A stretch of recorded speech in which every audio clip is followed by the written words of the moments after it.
And so anyway, ladies and gentlemen, the next speaker, she's really quite an inspiration. I've been watching her ever since COVID really kicked off.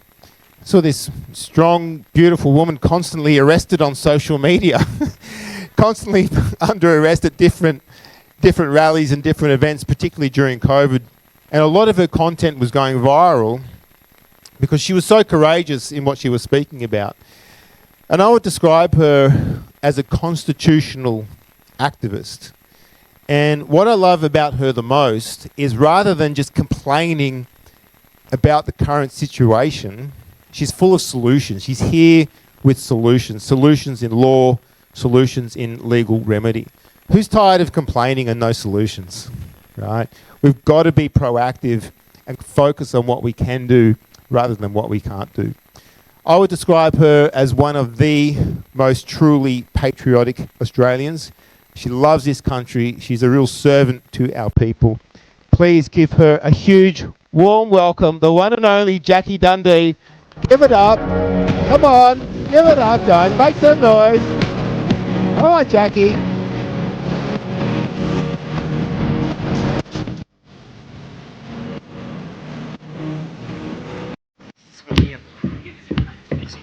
Just get this computer turned on. So I've done this, just taken down some notes this morning so I can keep a smooth flow.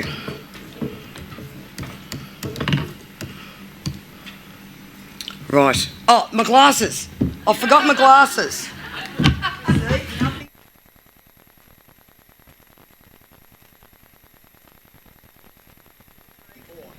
Right. So thank you, Dave and Jamie, for giving me the opportunity to speak here today. Ladies and gentlemen, people of the Commonwealth, my name is Jacquie Dundee, and for the record, Mick Dundee borrowed the name. Now, the people of the world are under attack. These same control methods are being implemented timely, synchronised worldwide. Basic freedoms have become crimes. Freedom of speech, freedom of movement, and the right to bodily autonomy all are being intruded and infringed upon by governments, big pharma, and private organisations such as the WHO and the World Economic Forum. Where is the evidence of their authority? There is none. They are corporations, and we are in a corporate world. All the world governments are facilitating their insertion into our lives under the guise of keeping us safe by using us in medical experiments. Now, I say this is rubbish. This was not an experiment. They knew full well what they were doing, okay? So this is the thing.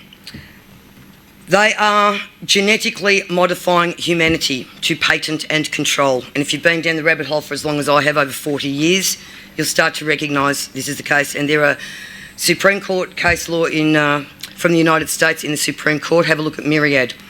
The ability to patent something if you genetically modify it and create a new species. It's very scary stuff. Most cannot comprehend the severity and the immense gravity of our current situation. We are basically standing at the edge of our extinction. So immediate action is crucial. Any plan that has been so meticulously and strategically designed with the precision and timing and stealth of a military operation is a military operation. This has been planned for more than decades, and it's unfolding now. I never thought it would occur in my lifetime.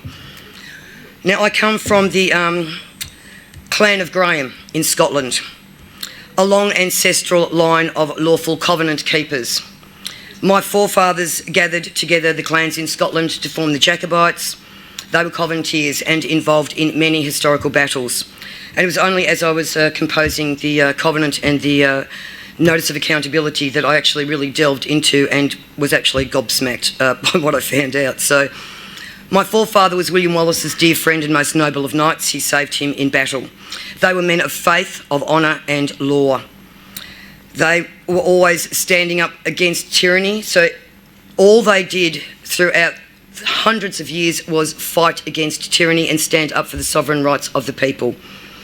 They were involved with many covenants and declarations, etc., all of which are considered lawful and peaceful instruments, and that is key to this. We must remain lawful and peaceful with whatever we do. These documents are all kept under glass to this day and are considered foundational in the creation of not just our Constitution, but the American Constitution and the American Declaration of Independence, based on the principles of the Magna Carta. Their purpose was to protect from tyrannical overreach of government, always affirming to the sovereignty of the people. So I'm here today to speak of solutions. The people in numbers, in mass, is what we need. This is one of the solutions. Now, petitions and letters of cease and desist, etc., are asking for something and are ignored. By expressing the will of the people in the format of covenants, and declarations and decrees, we are asserting our claim of right as the people of the Commonwealth, and this is very powerful. We are the sovereign beneficiaries by inherent right. We are the lawful stewards of this land. Throughout the covenants, with the declarations and decree, by decree, it's a command. We speak with authority. We do not speak by permission. So this is what the covenant is about. Speaking by decree, we declare. They are a command, and they are done by those with authority, and we as the sovereign beneficiaries being the supreme and ultimate authority of this nation, this holds lawful weight. As I said, and I will reiterate, covenants are considered peaceful instruments and have a lawful foundation. Now, a few days prior to finishing the covenant, I discovered my forefathers were connected and involved with the following Scottish declarations and covenants. 1320, the Declaration of Arbroath. 1638, the National Covenant of Scotland. 1643, the Solemn League and Covenant of Scotland. 1689, the Claim of Rights in Scotland. 1707 was the Act of Union, which was a treaty done between England and Scotland. And my grandfather, 1912, the Solemn League and Covenant, the Ulster of Ireland. So the Solemn League and Covenants of the people of the Solemn League and Covenant of the people of the Commonwealth and the Solemn Notice of Accountability are for the purpose of gathering the people in numbers, in mass. So these are going to remain live until we get the signatures that we need. Every month they're going to be sent out, gathering more and more numbers and sent off to the relevant departments in government and also surrounding nations. So what we have now is these documents are outlining all our grievances. So I'll have copies up the back for anybody who is interested in reading them. And we're also going to do a collection for Dr. Beverley, which I shall cover later. So they are outlining all of our grievances, and they are also, this is a command. So we are basically commanding government and we're commanding the High Court, invoking its superior jurisdiction through these documents. So we outline all of our lawful and peaceful redress, how we intend to deal with the situation. As we know, Parliament is a corporation, and this is what is occurring worldwide. They are unlawful. They sit absent any authority. Not one sitting member has sworn their oaths pursuant to Section 42 of the Constitution.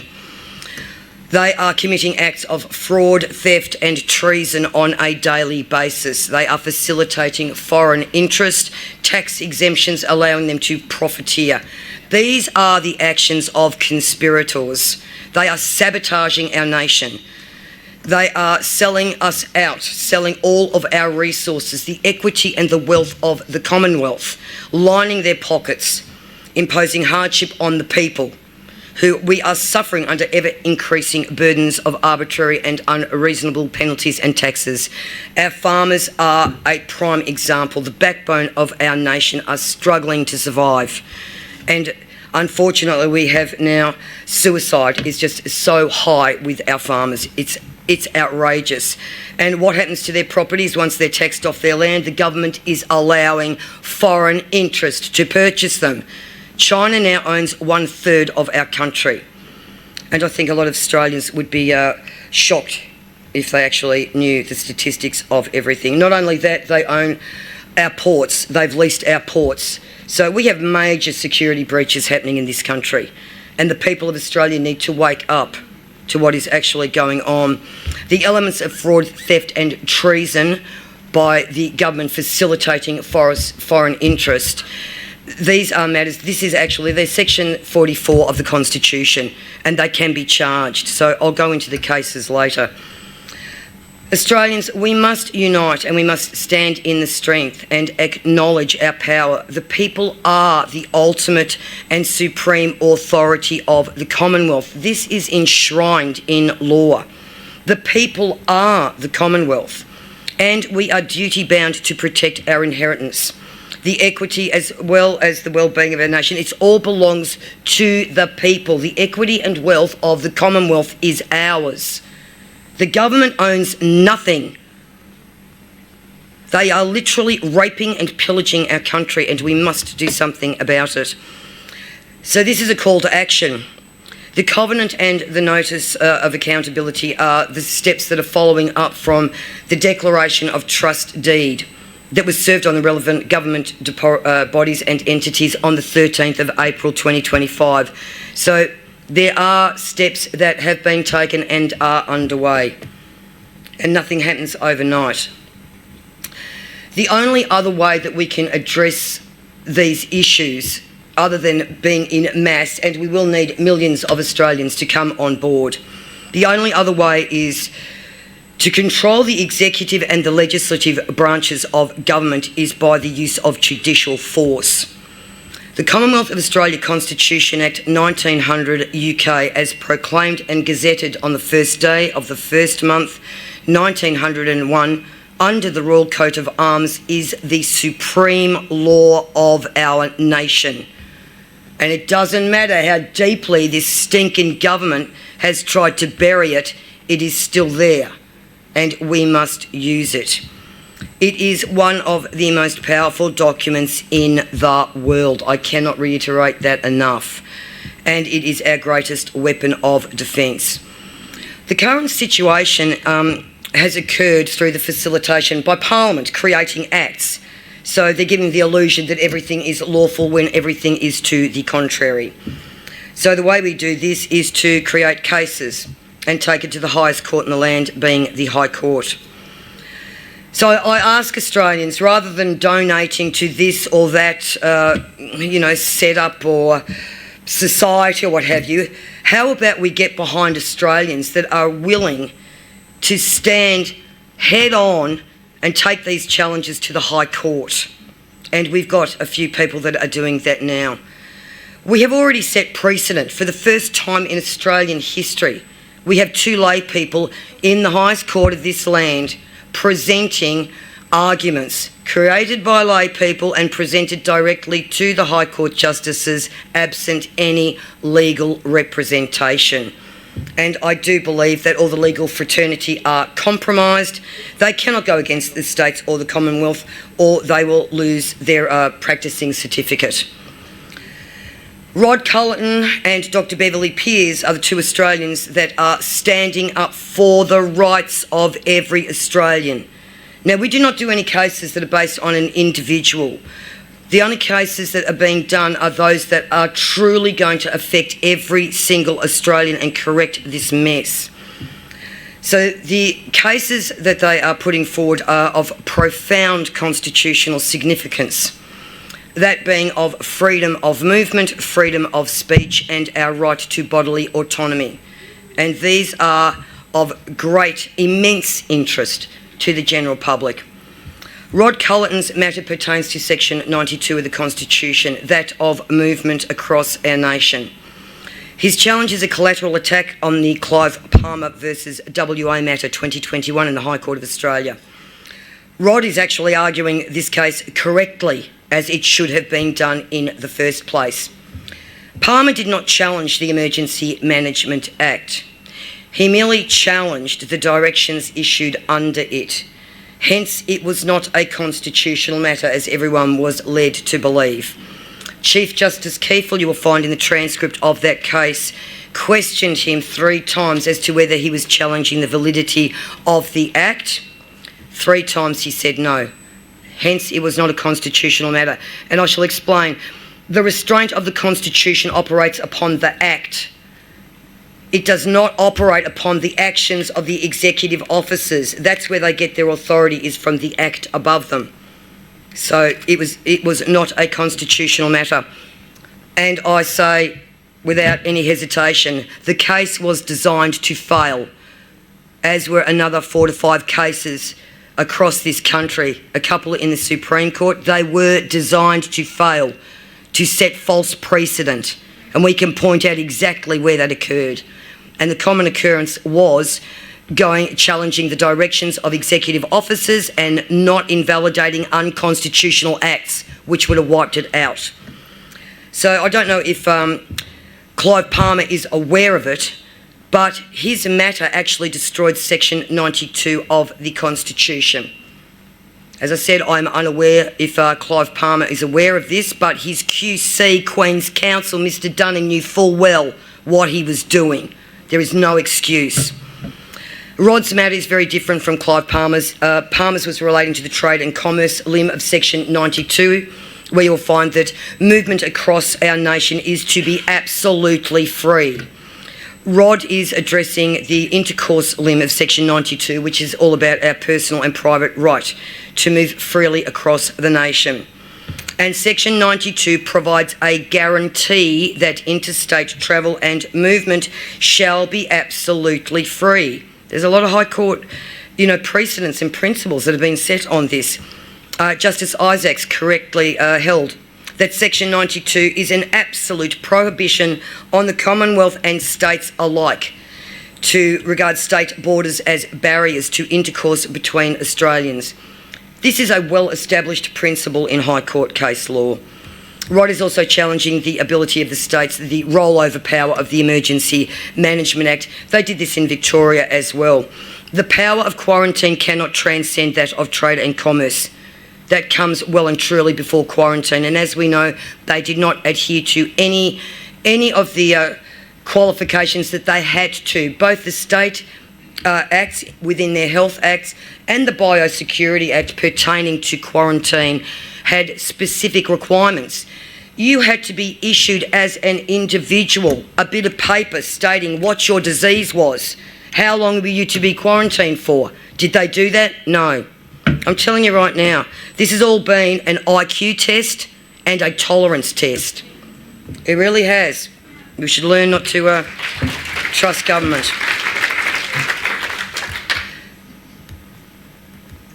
Now, this is the thing. With Western Australia's border was shut for 2 years. Do you know that we were no longer a nation? Federation ended. That's what occurred. This is the severity of this. So Rod is going in there, he's arguing everything correctly, and there are a few other things that we are going to set straight. Rod is going to set straight in the courts. So the next one, Dr. Beverly Peers, absolutely amazing. She has 2 live matters at the moment. Now, her first one is regarding freedom of speech under sections 724 and 128 of the Constitution. You'll find it as sections 724 and 128 of the Constitution. AHPRA and the Medical Board of Australia have imposed conditions upon Dr. Beverly that she is banned, forbidden from speaking out about COVID-19 vaccines while identifying as a doctor. This is a direct violation of the implied freedom of political communication, an exercise of which is a constitutional guarantee. So the corruption, the collusion, the bias and the perversion of the course of justice in the state courts across this nation is astronomical, absolutely astronomical. There is no separation of powers whatsoever. It is also very important to note, as I said before, everything is turned into corporate. So we are under an illusion that things are operating lawfully. They are not. There is no law.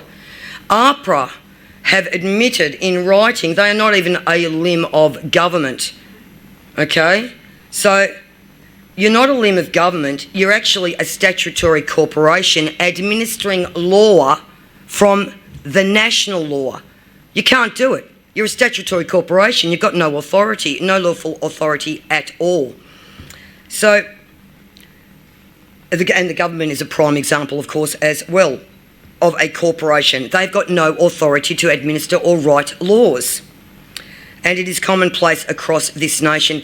There are so many challenges. I could literally talk for weeks about this, but I am a bit restricted for time.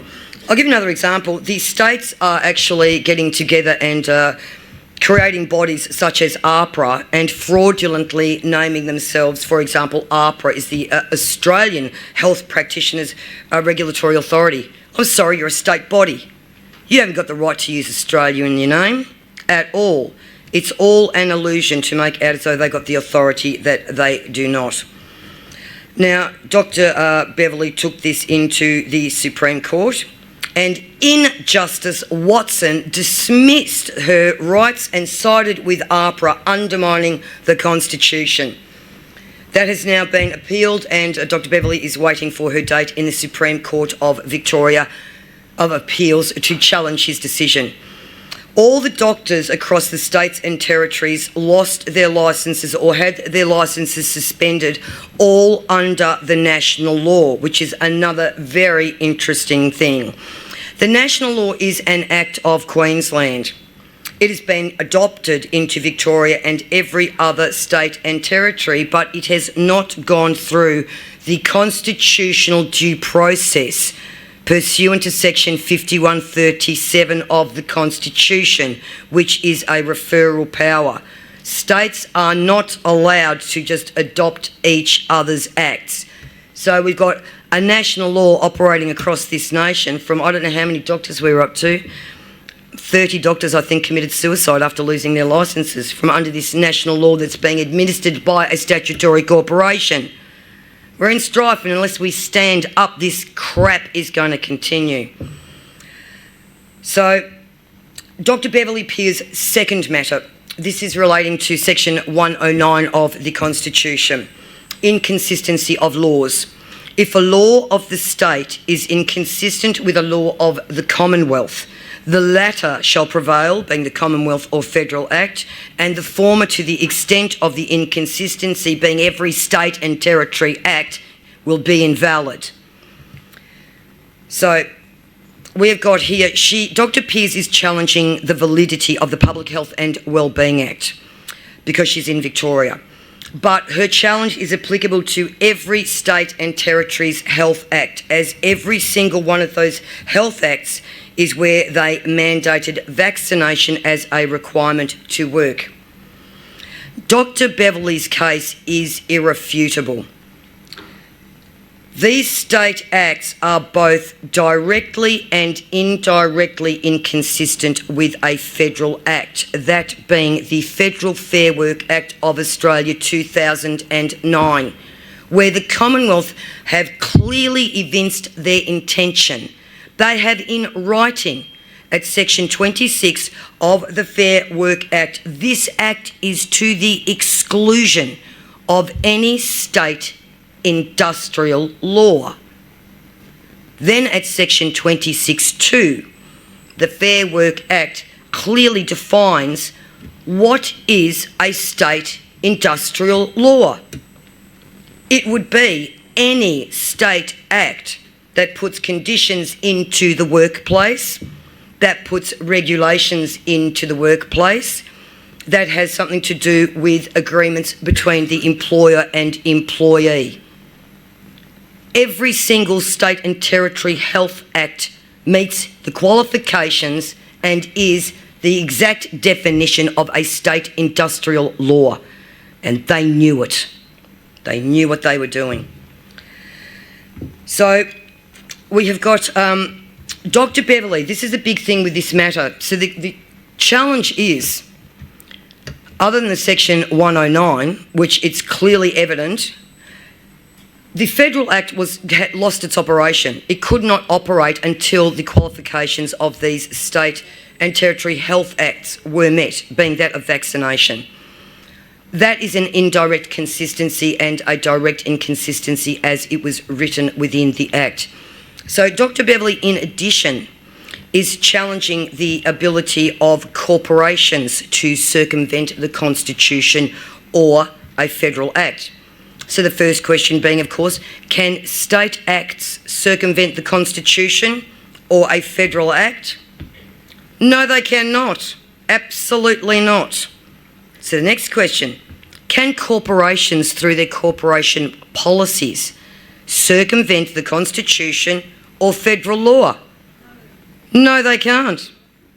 Yet you'll find that the state acts have impugned those requirements. They're no longer in the state acts, but they're still sitting on the books. This is the importance of getting Dr. Beverley's matter addressed ASAP. And this is where I ask all Australians, please sign on and support this amazing woman. Her and her sister, twin sister, Dr. Valerie Peers, have been fighting in the courts for all Australians now for a couple of years, and they need your support. Dr. Beverley had $60,000 of costs against her. You know, I see all this money donated to, you know, causes that are just dead-end causes. And we got people who are standing up there doing things, really putting themselves on the line for all Australians. With this second challenge, questioning whether or not corporate policies can circumvent the Constitution or federal law, will have a very, very broad application. So I know this is something that's going to affect all of us.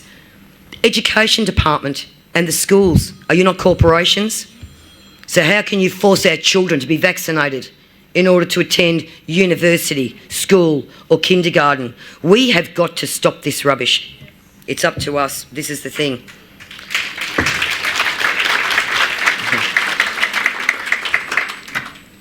I'm confident to say Dr. Beverley's matter is one of the most significant cases that has ever been brought to the court in our history, and no doubt for perhaps another 100 years, because the states, by making vaccination a requirement to go to work, was the biggest control mechanism they had over all of us. You get vaccinated or you lose your livelihood. You can't afford to feed your family or keep a roof over your head.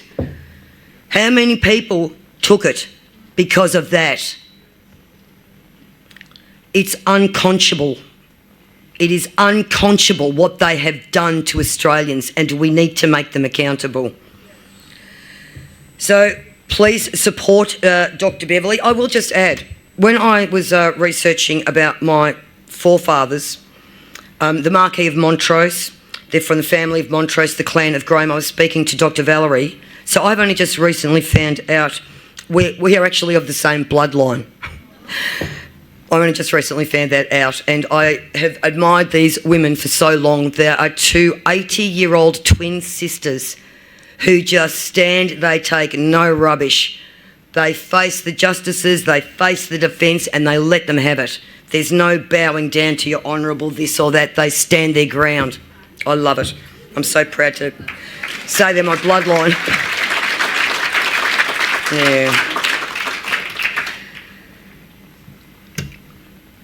A mother shall rise as a lioness, and a grandmother will stand as an ancient oak. Neither shall yield when their young are threatened. I stand in steadfast resolve, dedicating my life to implementing change by peaceful and lawful means, following in the steps of my forefathers. I composed the Solemn League and Covenant for the people of the Commonwealth and the Solemn Notice of Accountability. These are lawful and peaceful instruments of constitutional redress. So this is always, and we can do, as I said before, we can make by decree commands because we are the sovereign beneficiaries of this nation by inherent right. So with these, we, the people of the Commonwealth, we do not ask, we command. And these documents that I have written are also stating our claim of right. It is our claim of right. And if you go into equity and trust law, the government as agents, administrators, servants and trustees of the Commonwealth have forfeited their role. They have sold us out.